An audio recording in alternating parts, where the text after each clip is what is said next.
Belgian police closing a cafe after their forensic investigations in Brussels, where suspected terrorist and attacker Abdesalam Lassoued was shot and killed early Tuesday.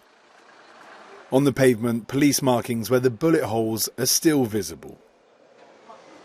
The 45-year-old Tunisian who was illegally in Belgium killed two Swedish football fans Monday night ahead of a game between both sides.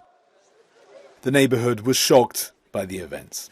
Depuis 6h20 du matin, je suis passé dormir, j'ai eu l'angoisse, j'ai eu très peur, mais c'est tout quoi. The incident in Brussels was the second terrorist attack in Europe in the space of 1 week, where a suspected jihadist killed a teacher in the French city of Arras.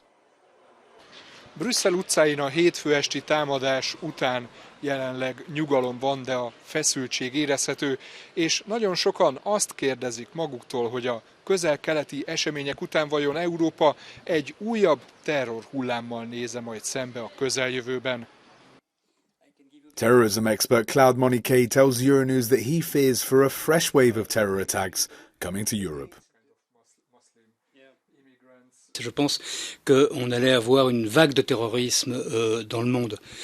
Ça peut être en Europe, c'est en Europe aujourd'hui, c'est en France et en Belgique, ça peut être demain aux États-Unis, ça peut être n'importe où, mais il va y avoir un choc terroriste qui va suivre ce qui se passe au Moyen-Orient. Ce qui se passe en Israël, c'est une nouvelle motivation, c'est une nouvelle incitation qui permet de faire ressurgir et d'augmenter le djihad. Mais fondamentalement, il faut comprendre que l'islam radical est le problème de base et que le terrorisme est juste un outil qui ressort quand il a un bon prétexte pour ressortir. But he also says that there's little risk of large-scale coordinated terrorist attacks in Europe, since there's no capacity left for that. Instead, attacks by individuals are more likely.